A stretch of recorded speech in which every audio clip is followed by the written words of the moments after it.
Que a graça e a paz do nosso Senhor e Salvador Jesus Cristo vivo venha guardar nossa mente e o nosso coração nesse tempo que se chama hoje. Mais um dia que o Senhor nos preparou, um dia atípico aqui para mim, né? Estar vindo aqui no domingo, mas porque eu quero deixar essa live gravada para aqueles que estão no estudo bíblico, né? Hoje é domingo, não é dia de eu gravar live, mas eu quero muito começar a segunda-feira com Mateus, e nós ainda tínhamos um último livro do Velho Testamento para falar, que é o livro de Malaquias. Então vou deixar aqui registrado alguns comentários sobre o livro de Malaquias, para aqueles, né, a quem o Espírito Santo direcionar a estar vendo esse vídeo.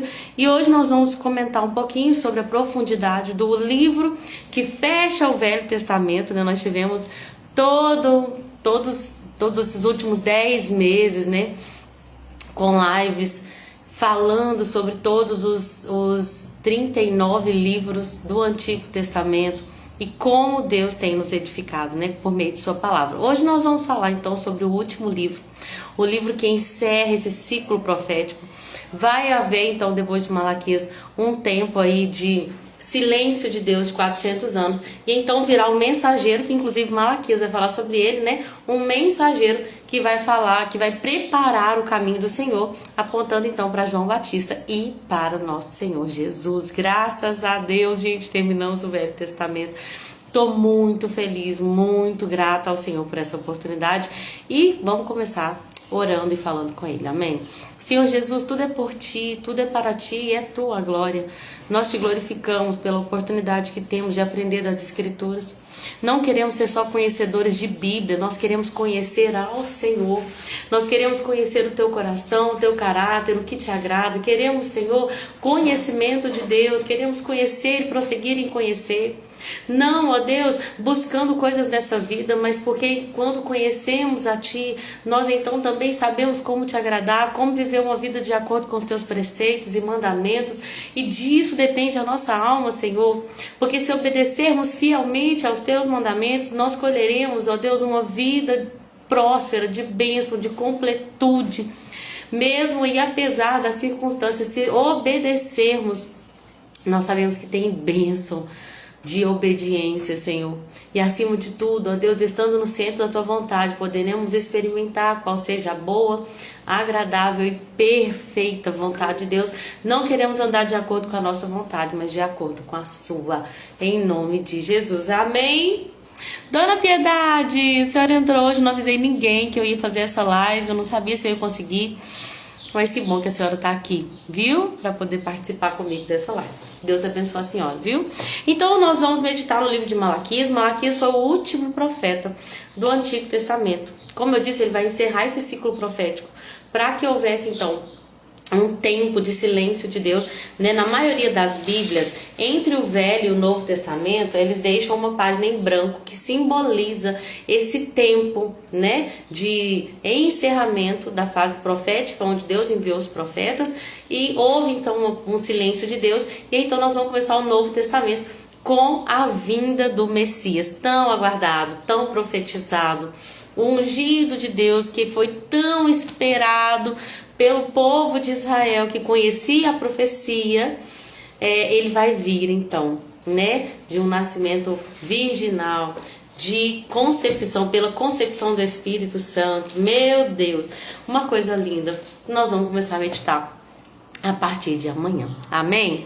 Então vamos lá. Malaquias, ele é um livro que vai trazer muitas disputas entre Deus e o povo. Deus vai falar, um exemplo, vocês me roubam, e o povo fala, como nós te roubamos? E aí Deus fala, vocês me roubam quando não me devolvem o dízimo e a oferta?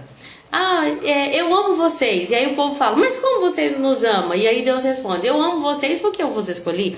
Então essa disputa oral, onde Deus vai expor o erro do povo, o povo vai perguntar para Deus, como assim? Como que nós temos errado dessa forma? E Deus vai então mostrar para as pessoas aonde elas têm falhado e chamá-las ao arrependimento. Acima de tudo, a vontade de Deus, quando Ele expõe o nosso erro, não é para nos humilhar, não é para nos expulsar da presença dele como um Deus carrasco. Deus expõe a nossa falha enquanto há tempo para que nós venhamos nos arrepender. Então um coração arrependido, compreendendo aonde tem falhado, vai ser transformado, né, estando contrito, arrependido e disposto, vai ser transformado, vai receber perdão, porque para perdão de pecado precisa de arrependimento. E muitas das vezes uma pessoa não arrepende porque ela não sabe do que ela tem que arrepender, porque o coração muitas das vezes das pessoas está tão fechado que não permite que o Espírito Santo os convença.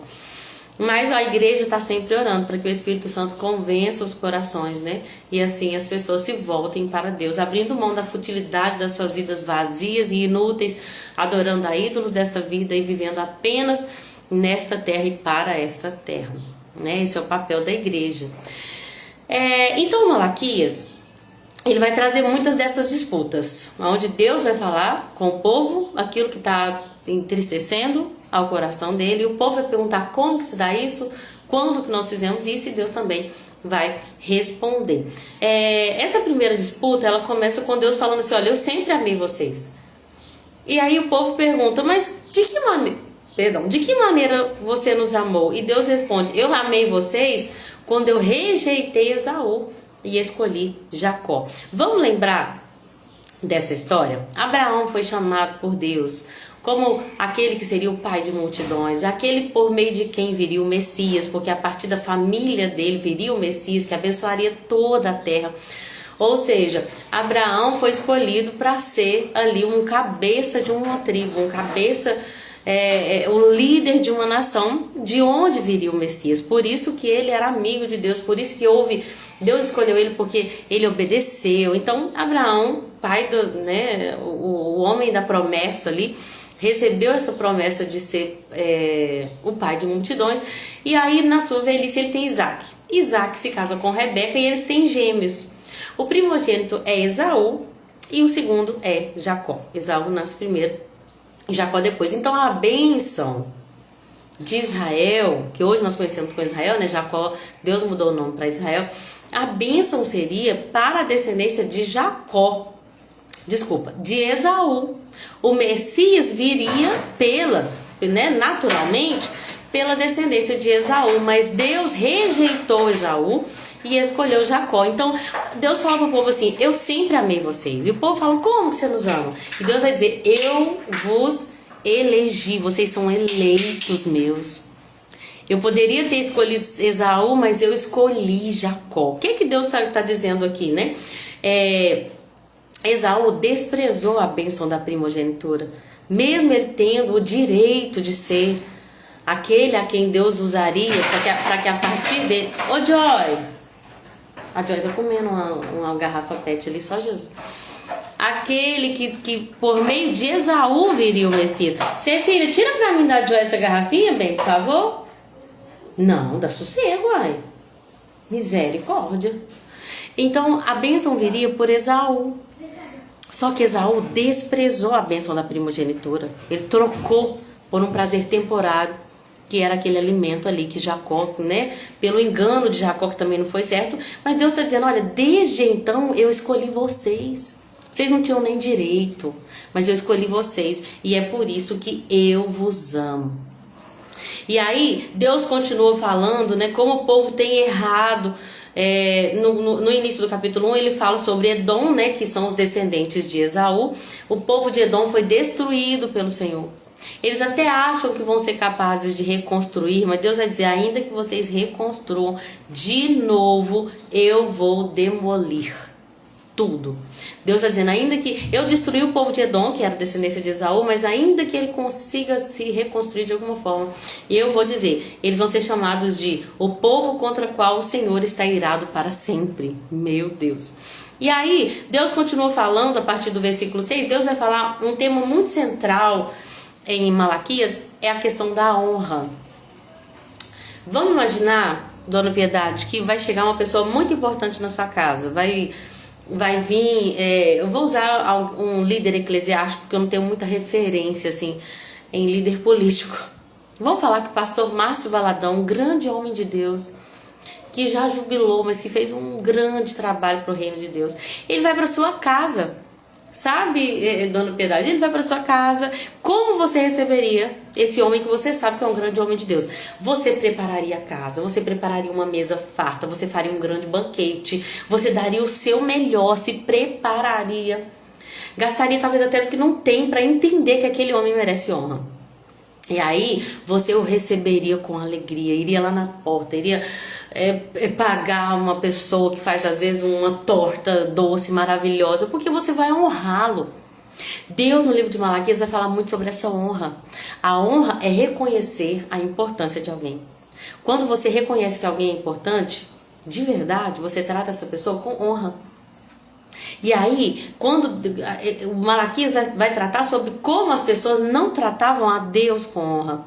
E aí, nós vamos ver que as pessoas estavam entregando sacrifícios para Deus que não eram os seus melhores. As pessoas pegavam animais para sacrificar, animais roubados, animais defeituosos, animais aleijados. Por quê, gente? Não, vamos vender os bons. Porque eles, nos dão recurso. Vamos vender o melhor pra gente encher os nossos bolsos e o que sobrar a gente dá pra Deus, a gente vai lá no templo e sacrifica. Deus vai falar muito sobre essa falta de honra. E aí, Deus fala assim, olha, o filho honra o pai, o servo honra o senhor. Eu sou o pai de vocês, eu sou o senhor de vocês. Onde está a minha honra? Olha que coisa linda. Deus está dizendo assim, olha, os filhos da geração de vocês até honram o pai. Os servos, ou seja, os escravos que tinham seus donos, aqui senhor significa dono, alguém que foi vendido, vocês têm seus donos e vocês os respeitam. Vamos trazer para os nossos dias? O filho até respeita o pai, o empregado até respeita o patrão, mas vocês não me respeitam, sendo eu o seu pai que está no céu, sendo eu o seu dono, vocês não me tratam com honra. Meu Deus, quantas vezes nós fazemos isso? Quantas vezes? Porque eu tenho um plano de ser promovido nessa empresa, então eu vou dar o meu melhor. Que assim eu vou ganhar mais dinheiro? Então eu vou dar o meu melhor. Eu sempre chego 10 minutos antes, eu dou o meu máximo, eu gasto minha energia, eu lidero, eu penso em inovações para a empresa, porque eu quero me destacar na empresa. E aí fala assim, agora vamos fazer alguma coisa para a igreja, para Jesus, para evangelismo, para a obra. Pior que eu não tenho tempo para essas coisas. Chega meia hora atrasado no culto. Se o pastor pergunta assim, alguém pode ajudar a limpar aqui no dia da... não vai dar, porque no fundo tudo que você quer é ficar em casa e colocar seus pés para cima e assistir algo fútil na televisão.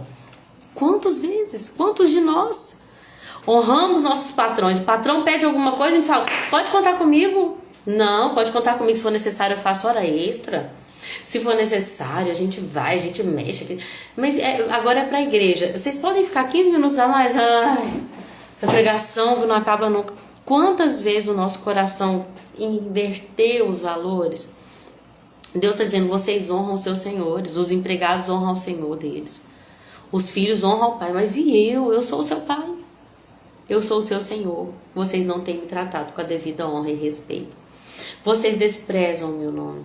E aí eles perguntam, de que maneira desprezamos o seu nome? E aí Deus fala, vocês desprezam quando contaminam o sacrifício.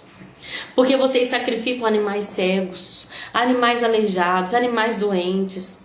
Apresentem ofertas como essas ao seu governador e vejam se ele vai ficar satisfeito.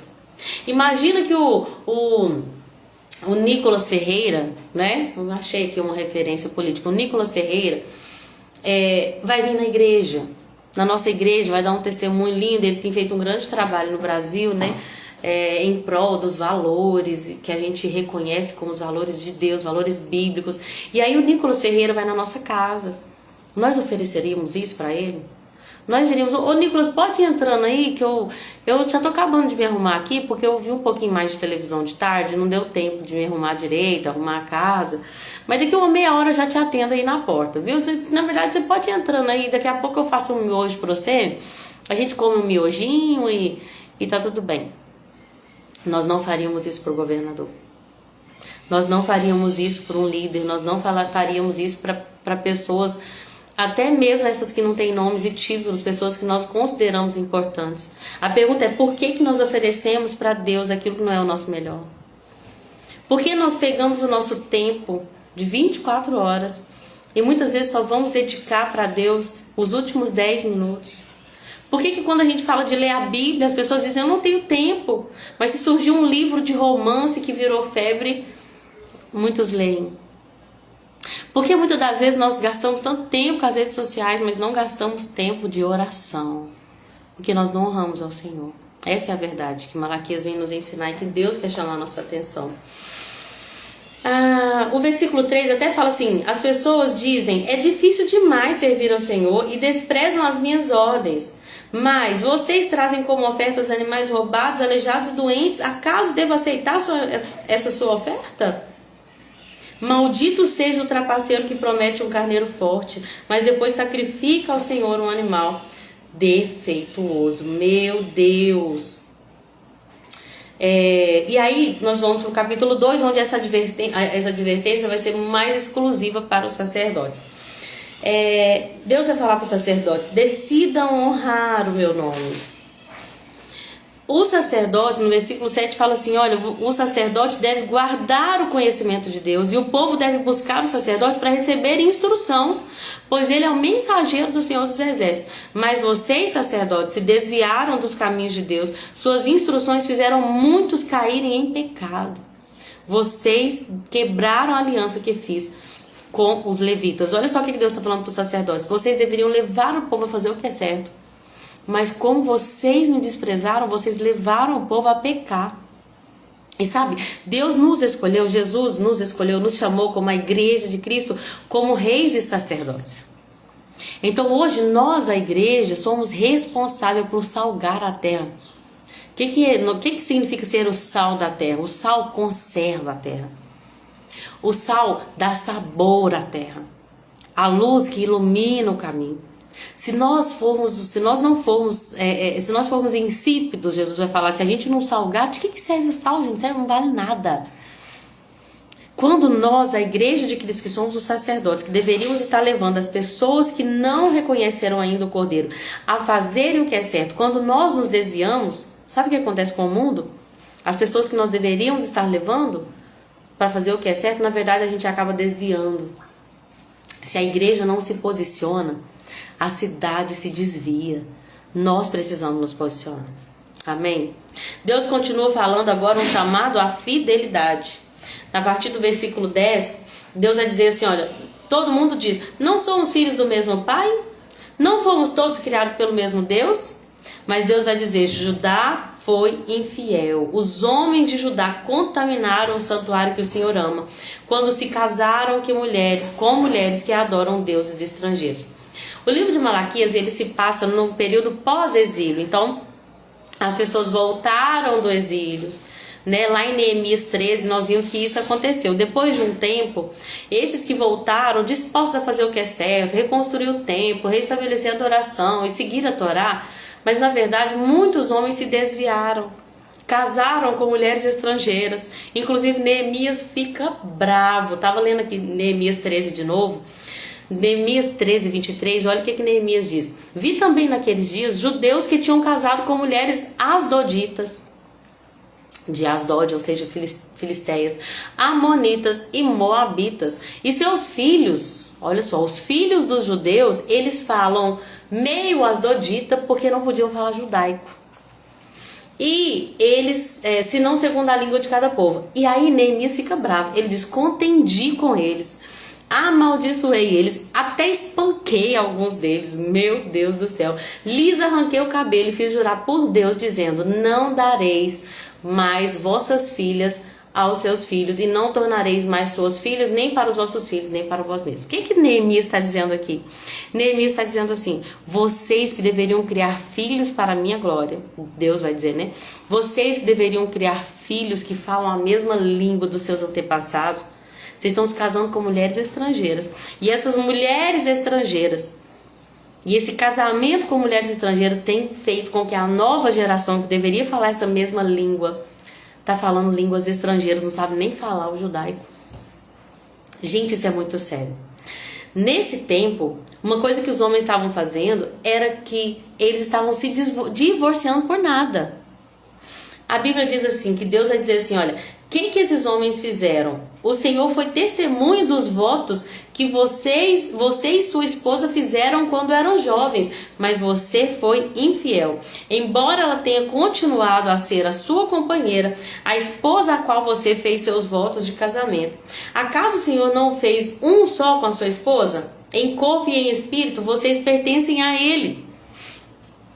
E o que ele quer? Dessa união, quer filhos dedicados a ele. E aí ele vai dizer, portanto, não se divorciem, guardem o seu coração, permaneçam fiéis à esposa da sua mocidade, porque eu odeio o divórcio. É forte, né?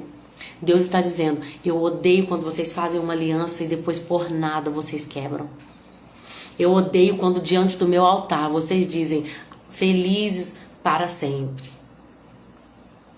Na saúde, na doença, na tristeza, na alegria, na tristeza, na riqueza, na pobreza. Mas por causa de mínimas coisas, vocês quebram a aliança. Os homens dessa geração, eles estavam abandonando a mulher da sua mocidade e se divorciavam por nada, além de se casarem com mulheres estrangeiras. Deus vai dizer, o que vocês estão fazendo? Eu queria que vocês tivessem uma união estável, que vocês fossem compromissados um com o outro, que vocês fossem fiéis um com o outro e que vocês criassem filhos dedicados a Ele. Sabe qual que é o problema do divórcio? Eu não quero aqui trazer não quero dizer aqui que Deus odeia o divórcio, que você tem que morrer de sofrer com seu marido ou com a sua esposa, independente de qualquer circunstância. Não é isso que eu quero dizer. Tá? Eu sei que existem casos e casos. Eu sei que é um assunto muito complexo para trazer numa live que eu preciso que seja rápida. Mas o que Deus está dizendo é, nessa nossa geração, eu me lembro quando eu era nova que divorciar era uma dificuldade. Demorava-se meses, um processo moroso e demorado e burocrático. Hoje em dia, divorciar é simples. Porque tem pessoas que vão precisar divorciar 3 vezes no ano. Então não dá mais para ser difícil. E Deus está dizendo, eu odeio quando vocês fazem compromissos uns com os outros, já esperando quebrá-los. Eu odeio quando você se casa com uma mulher, que você deveria ser o provedor dela, que você deveria ser o fiel a ela, o único marido dela, ela a sua única esposa. E aí vocês não gostam porque ele não me faz feliz, porque ele não me preenche como eu acho que ele deveria me preencher, então eu vou procurar outro amor. E Deus está dizendo, não é isso que eu queria. Jesus mesmo vai dizer isso. Não. Moisés deu a carta de divórcio por causa da dureza do seu coração. Porque o plano original de Deus é o homem vai deixar seu pai e sua mãe, a mulher vai deixar o seu pai e sua mãe, os dois vão se unir. E eles serão uma só carne, serão fiéis um ao outro e serão compromissados com essa aliança até que Jesus volte. Mas aí, sabe uma coisa que eu achei muito interessante nesse versículo 15, que fala que do que Deus quer? Deus quer filhos dedicados a Ele. Quando acontece o divórcio, gente, uma coisa que repare para você ver, os mais afetados são os filhos. Eu não estou dizendo que a mulher não sofre, eu não estou dizendo que o homem não sofre, eu não estou dizendo que é complicado, né? Tantas perdas materiais, questões emocionais, espirituais, eu não estou desconsiderando tudo isso. Mas quando um casal se divorcia e esse casal tinha filhos, as pessoas que mais sofrem, as pessoas, talvez eles nem percebam, porque às vezes são pequenos, mas os mais afetados são os filhos. Deus está dizendo aqui, olha só, eu odeio o divórcio porque eu queria que vocês fossem fiéis à esposa da sua mocidade, que vocês tivessem unidade, que vocês tivessem intencionalidade e criassem filhos dedicados a mim. Sabe o que acontece quando há o divórcio? O pai agora não tem muito acesso ao filho, na maioria das vezes a mãe vai criar o filho sozinha, muitas vezes ela vai ter outro relacionamento, aí ela precisa se dedicar a esse outro relacionamento, muitas das vezes o filho acaba ficando jogado, eu tô falando assim em geral, tá? Eu sei que tem muitos casos que não são assim, mas as crianças sempre sofrem, os filhos sempre sofrem. É impossível não afetar uma criança quando há uma quebra de aliança entre os seus pais. Então Deus está deixando claro, eu odeio o divórcio, porque eu quero que vocês criem filhos para a minha glória. Filhos dedicados a mim. Sejam intencionais. Nós sabemos que casar não é fácil. Casamento envolve muitas renúncias, abrir mão de si mesmo, quebrar orgulho, engolir sapo. Casamento envolve muitas coisas. Pessoas muitas das vezes quando não são curadas emocionalmente, tem que haver muito perdão, tem que haver muita humilhação. Mas quando nós escolhemos permanecer fiéis, Deus está dizendo, eu vou honrar aqueles que honram o matrimônio. Eu vou honrar aquele que permaneceu fiel mesmo nos dias difíceis. Eu vou honrar aquele que cuidou da família. Aquele homem que foi fiel à esposa da sua mocidade. Aquela mulher que foi fiel ao marido da sua mocidade. Eu vou honrar. E aí no capítulo 3, sempre, né, quando a gente fala sobre dízimos e ofertas, a gente lembra de Malaquias 3:10, né? Malaquias 3:10 vai nessas disputas que Deus está tendo com o povo, Deus vai falar com o povo também sobre um dia de julgamento, né? No início do capítulo 3 ele fala que vai enviar um mensageiro que vai preparar aquele que viria, o Messias. Então, antes do Messias, vai vir um mensageiro. Aqui, Malaquias, pelo Espírito, está se referindo a João Batista, né? Vai passar 400 anos e a primeira pessoa que aparece é o ministério de João Batista. Ele é o mensageiro que estava preparando o caminho do Senhor. Mas Malaquias vai dizer assim, tá bom, vai vir o mensageiro, vai preparar o meu caminho, o Senhor que vocês tanto buscam vai vir ao templo. Jesus foi no templo, né? Mas a pergunta é, quem poderá suportar? Versículo 2 do capítulo 3. Quem poderá suportar quando ele vier? Sabe quando eu li isso aqui, o que Deus colocou no meu coração? Muitos querem que Jesus volte. Mas quando o Filho do Homem vier, ele vai achar fé na terra? O que Malaquias está dizendo aqui? Vocês esperam tanto a chegada do Messias, mas vocês estão preparados para a vinda dele? Quem vai suportar quando ele vier? Quem vai permanecer de pé na sua presença? Porque ele será como um fogo ardente que refina o metal. O fogo traz essa purificação ao metal. Ele será como um sabão de lavandeiro, um sabão que branqueia as roupas. Ele se sentará como refinador da prata e queimará todas as impurezas. Será que nós estamos preparados para deixar ele limpar o nosso coração? Essa é a ideia que Malaquias vai trazer. Então, a partir do versículo 6, na verdade, ele vai trazer um chamado ao arrependimento. E ele fala, pois então, descendentes de Jacó, voltem-se para mim, porque eu me voltarei para vós. Venham a mim, voltem-se para mim, e eu me voltarei a vós. A gente sempre fala sobre essa reciprocidade. Deus, ele nunca vai tomar o primeiro passo, porque ele espera que esse primeiro passo venha de nós. Quando Jesus curava a multidão, ele curava e falava assim, olha, você foi curado porque a tua fé te salvou. Não era uma coisa automática. Jesus pisava na terra, todo mundo no raio de 1 quilômetro era curado. Não. Era necessário que as pessoas crescem, que as pessoas fossem atrás. Aquele que não conseguia andar gritava. Aquele que era cego falava, Jesus, filho de Davi, tenha misericórdia de mim. Ele, da maneira que ele conseguia, ele se voltou para o Senhor. Aquela mulher que foi rastejando. Então Deus está sempre dizendo, eu estou disposto. Aquele que vier me buscar vai me achar. Mas é necessário um primeiro passo. Quem se voltar para mim, eu me voltarei para ele. Deus não é um Deus assim que, eu mandei meu filho, agora toda a humanidade vai ser salva, nós vamos aniquilar o inferno, não vai ter mais nada, porque Jesus já morreu. Não. Só vai ser salvo quem der o primeiro passo da fé. E não é que a gente merece por glória não, porque quem nos convence do pecado é o Espírito Santo. Mas isso também significa que nós podemos resistir ao plano de Deus. Enquanto estivermos resistindo, nós não vamos experimentar a boa, agradável e perfeita vontade de Deus. Existe uma parte que nos cabe. Volte para mim, que eu me voltarei para vós. E aí as pessoas falam, mas de que maneira voltaremos para ti? Como assim voltar para ti? E aí Deus fala assim, versículo 8, acaso alguém pode roubar a Deus? Mas vocês têm me roubado. Aí o povo pergunta para Deus, nós temos te roubado? De que maneira nós te roubamos? Em que te roubamos? E Deus responde, vocês me roubam nos dízimos e nas ofertas. E é por isso que toda a nação está amaldiçoada. E então nós entramos no capítulo 3, versículo 10, o mais conhecido do Antigo Testamento sobre dízimo, que fala, trazei todos os dízimos à casa do tesouro, para que haja mantimento em minha casa. Depois desse versículo que fala que nós devemos devolver, porque tudo é de Deus, e quando nós devolvemos a Deus 10% daquilo que dele já nos deu 100%, quando nós devolvemos 10% para Deus, nós estamos falando com Deus, eu confio que quem mantém minha despensa cheia é o Senhor. Eu confio que quem paga minhas contas é o Senhor. Eu sou grato porque eu só tenho o que eu tenho porque o Senhor me deu. Eu não sirvo a mamon. A minha confiança não está no dinheiro, a minha confiança não está nas coisas materiais, o meu coração não se envolve com as coisas dessa vida a ponto de abrir mão de algo que pertence a Deus para que eu conquiste coisas materiais nessa terra. O dízimo significa confiança. O dízimo significa eu não vou deixar de servir ao Senhor e começar a servir mamon. Deus é o meu provedor.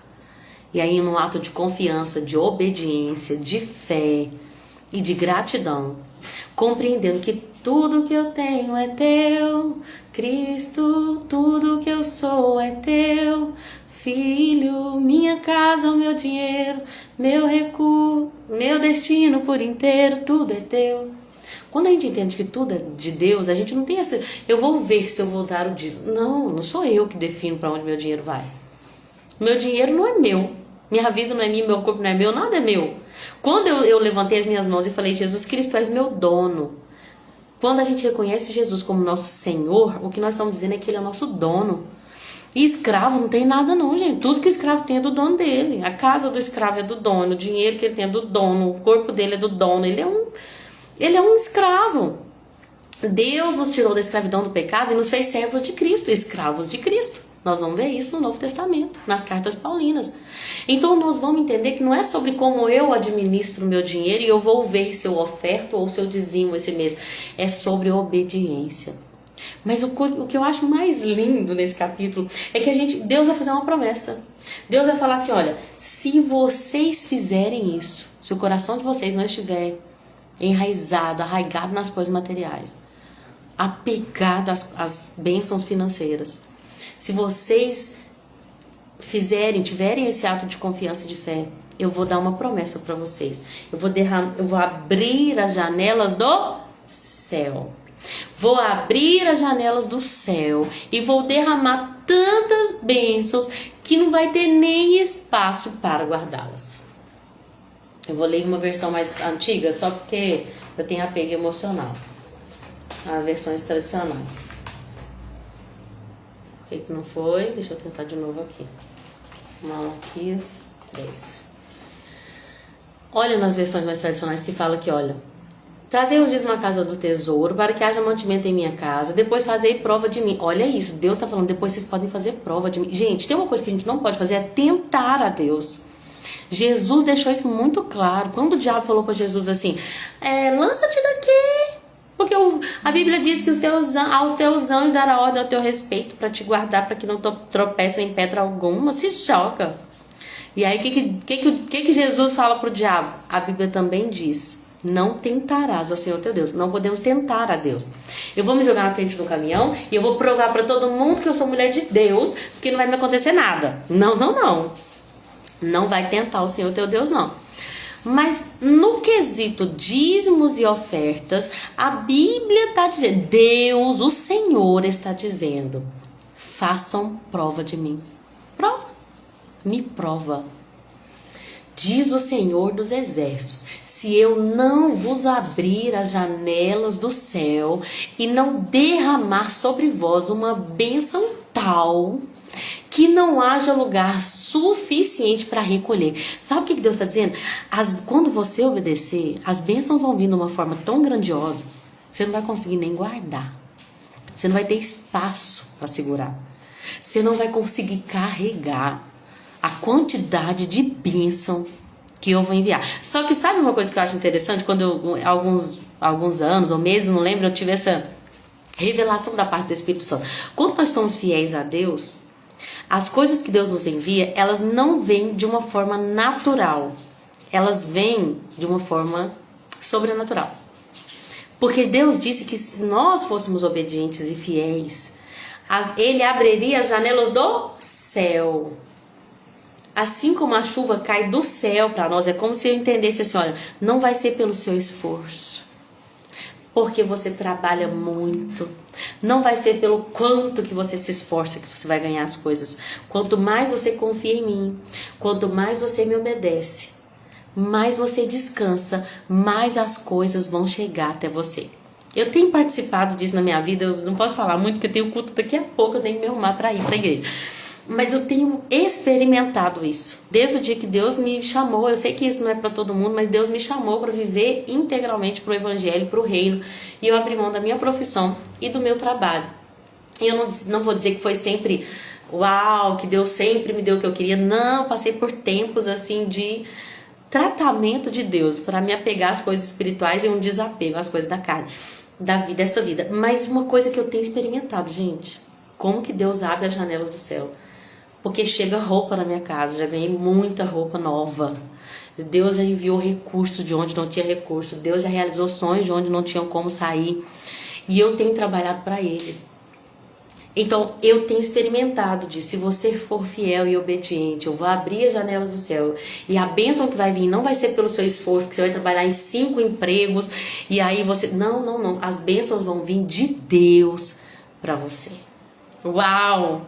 Suas colheitas vão ser tão fartas, porque protegerei das pragas. Por causa de vós repreenderei o devorador, versão mais antiga. E ele não destruirá os frutos da vossa terra, e a vossa vide no campo não será estéril, diz o Senhor dos Exércitos. O que está dizendo? Você pode ter várias vides, mas se você estiver num lugar de desobediência, não vai prosperar. Se você não obedecer, se o dinheiro for um mamon no seu coração, se o seu coração tem um ídolo chamado dinheiro, você vai buscar, e você nunca vai ser satisfeito. Você nunca vai desfrutar. Sabe uma coisa que eu achei muito lindo quando eu estava lendo isso aqui? Olha só. Por causa de vós, repreenderei o devorador. Eu fico muito estressado quando uma pessoa fala, vamos repreender o devorador. Gente, o devorador vem quando uma pessoa inverte os valores. O diabo só nos afeta em áreas onde há brecha. Ou porque Deus permitiu, porque Ele quer tratar alguma coisa, ou porque Ele quer ensinar, ou porque Ele quer nos fazer de nós um testemunho de algo. O diabo, vamos repreender o devorador. Você quer repreender o devorador da sua vida? Seja fiel nos dízimos e nas ofertas. Abençoe o necessitado. A Bíblia diz que quem abençoa o necessitado empresta para Deus. Quem ajuda o pobre empresta para Deus. Você acha que você vai emprestar alguma coisa para Deus e Ele vai ficar te devendo? Você acha mesmo que Deus vai ficar te devendo alguma coisa? Que Deus deve algo para alguém? Isso é muito lindo, gente. Não adianta orar e fazer oração forte, ungir com óleo para repreender devorador, não. O devorador é repreendido quando o seu coração sai desse lugar de idolatria ao dinheiro. E você entra num lugar de piedade, de uma vida piedosa, que ajuda os vulneráveis, os necessitados, que entende a necessidade de que o dinheiro não é seu, de que devolve ao Senhor a parte que cabe a Ele, de que não se apega às coisas materiais. Aí não há devorador que venha na sua colheita, não. Devorador, destruidor, migrador, cortador, nenhum desses do exército que o próprio Deus que envia. A Bíblia diz que o próprio Deus que envia. Nenhum desses vai afetar o seu salário, o seu dinheiro, suas bênçãos, seus bens, porque você estará protegido e guardado como uma bênção que vem do Senhor, do alto, né? Ele vai abrir as janelas do céu, ou seja, não é pelo seu esforço, é Deus quem vai te dar. Não quer dizer que nós não vamos trabalhar, né, gente? Quando eu falo que eu não trabalho para outro empregador. Meu trabalho é para Jesus e Ele sabe. Né? Eu tenho me esforçado para trabalhar para Ele, para viver para Ele. Mas vamos lá então. Que eu falo assim, tem gente que fala assim, não vou trabalhar também não, então eu vou ficar minha vida vendo série da Netflix esperando que Deus sustente a minha casa. Não é bem assim, né? Existe uma parte que nos cabe. No final do capítulo 3, as pessoas começaram a falar com Deus assim, você quer saber de uma coisa? Meu marido me ligando, mas eu tô na live, acho que ele esqueceu, ou ele precisa de mim, não sei. Mas rapidinho. No final do capítulo 3, uma coisa que a gente vê é que as pessoas vão dizer assim, não adianta nada servir a Deus não. Não adianta nada servir a Deus. Qual que é a vantagem que a gente tem em obedecer? Sabe quando você olha assim e pensa assim, eu tenho servido a Deus, mas parece que não há vantagem nisso. Parece que aquela pessoa que faz tudo errado, ela prospera. A gente dá uma de Asaf, né? O ímpio prospera, o ímpio não adoece, tudo dá certo pra ele. E eu que tô servindo a Deus, as coisas tá ficando difícil.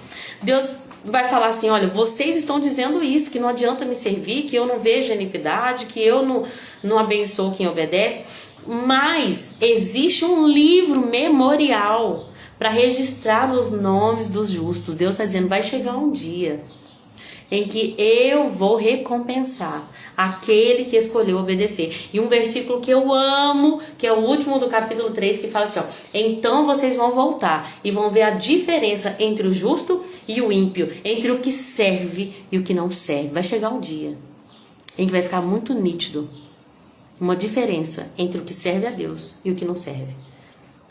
Às vezes, em algumas situações da nossa vida, não dá para perceber. Sabe quando Jesus fala das duas casas? 2 homens decidiram construir 2 casas, né? Cada uma casa. E aí um construiu a casa na areia, o outro construiu a casa na rocha. Construir a casa na areia ou na rocha é estabelecer-se sobre um fundamento de obediência àquilo que Jesus tem dito. Ele diz: aquele que ouve e pratica as minhas palavras é como o homem que construiu a casa na rocha. O que ouve, mas não pratica, ele escolheu desobedecer, não andar nos caminhos do Senhor. Ele construiu a casa na areia. Quando você olha, em uma certa situação, as duas parecem iguais.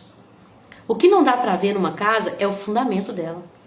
Não é verdade? Você vê 2 casas.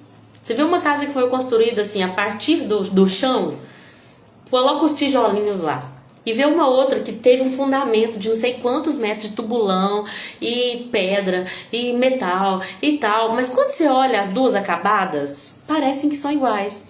Mas vai chegar o dia em que vai vir a tempestade. A água vai subir, o rio vai alagar, a correnteza vai vir.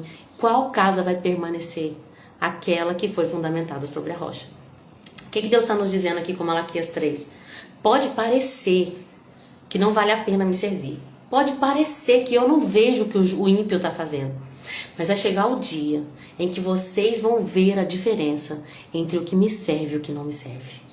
Vai chegar o dia em que vocês vão ver a diferença entre o justo e o ímpio. Muitas vezes vai acontecer aqui mesmo na terra. Esses dias eu passei por isso, sabe? Há um tempo atrás eu dei uma de azar. Falei: não, Senhor, não é possível.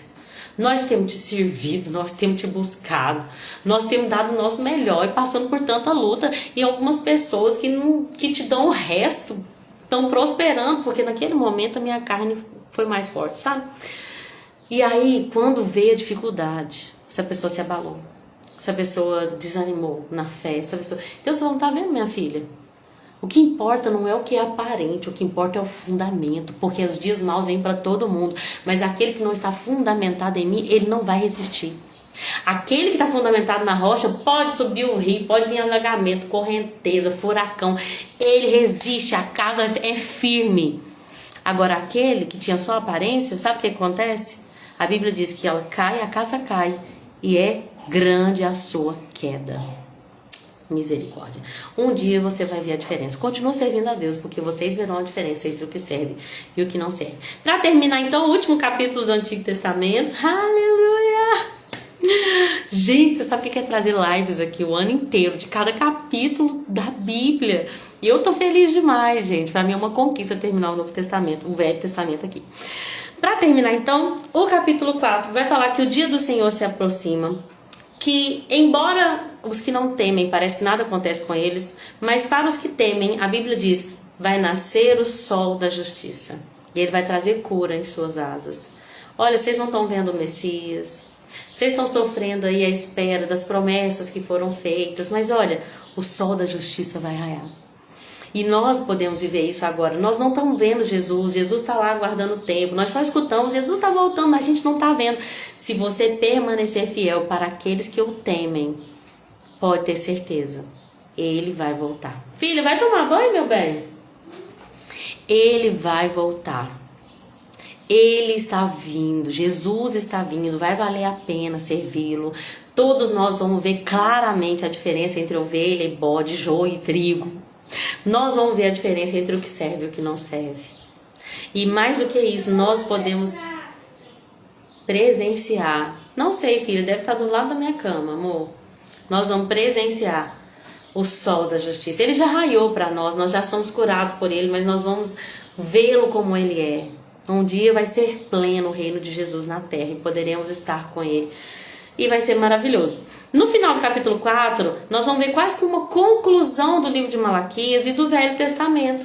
Fala assim, olha, no versículo 4. Lembrem-se de obedecer à lei de Moisés, meu servo, a todos os decretos e estatutos que dei a todo Israel no monte Sinai. Então nós vamos terminar o Velho Testamento com essa ordenança. Olha só, de tudo que vocês leram aqui, não deixem de obedecer. Lembrem-se da lei de Moisés, lembram dos profetas, lembram de tudo que eu dei para vocês no Monte Sinai.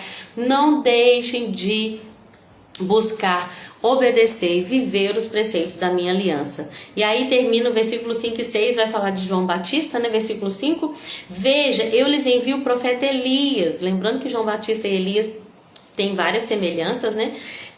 O profeta Elias vai vir antes da vinda do grande e terrível dia do Senhor. E aí o versículo 6, lembrando que o Velho Testamento termina com a palavra maldição.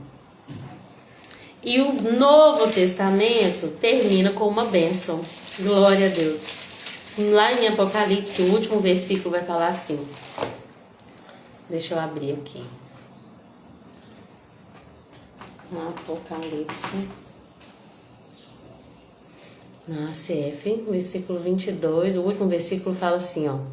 A graça do nosso Senhor Jesus seja com todos vós.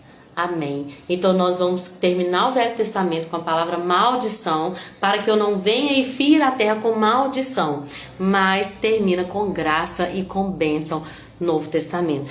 O que nós precisamos fazer para que Deus não venha e castigue a terra com maldição? Deus diz que o coração dos pais deve se voltar para os filhos e o coração dos filhos deve se voltar para os pais.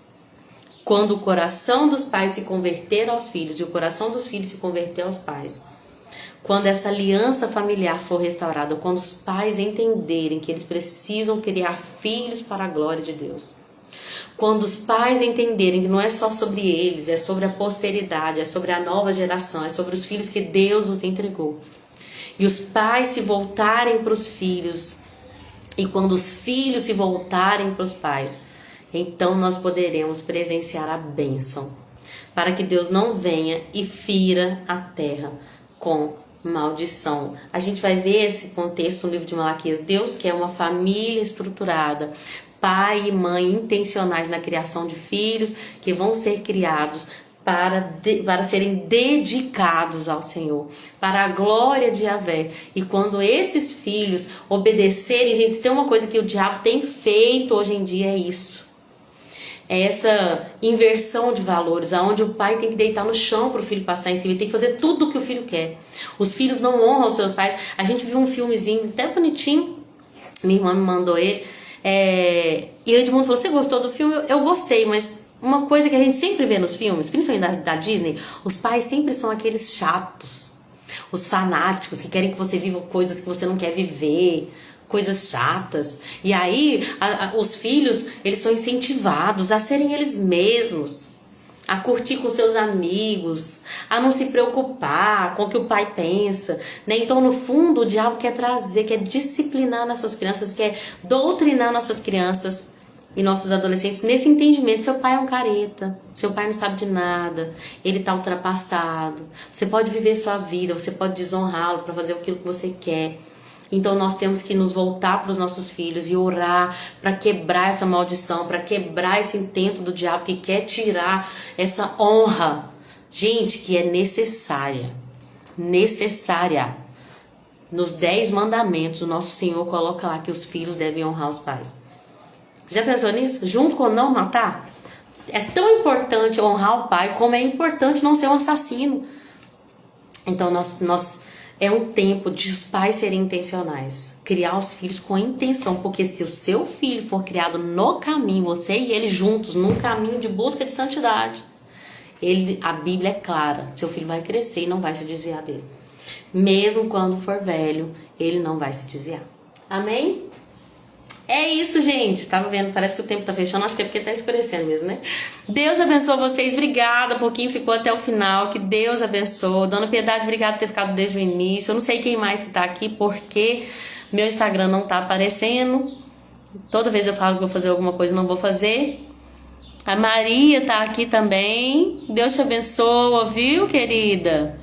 E tem mais 2 pessoas, eu não sei quem é, mas que Deus abençoe vocês também. Não sei quem entrou aí e permaneceu, é o Deiber. Deiber tá aí? Irmão Farley.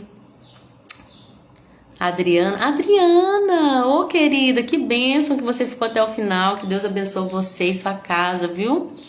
Que todos vocês possam receber a bênção de Deus e viver o pleno propósito que Ele tem para sua vida, viu? Que Ele não desiste de nenhum. Jesus falou assim, olha, aquele que vier a mim de maneira alguma lançarei fora. Que Deus abençoe vocês, tenham um excelente final de domingo, um excelente restinho de fim de semana. E semana que vem, né? Na verdade já é o primeiro dia da semana, mas vamos falar de dias assim, de meio de semana, que a partir de amanhã você já acorde já pensando em Deus, em como agradá-lo, passa tempo com Ele. Amanhã nós vamos começar a leitura do Novo Testamento, não deixa de ler, só uma média de 3 capítulos, amanhã a gente lê Mateus do 1 ao 4, mas Deus vai falar com você, vai terminar esse ano de 2025 de uma forma diferente. Se permita, volte-se para mim, diz o Senhor, e eu me voltarei para vós. Amém? Deus abençoe, beijo com Deus e até amanhã, 2 horas aqui no Instagram, falando, de Mateus do 1 ao 4. Com Deus!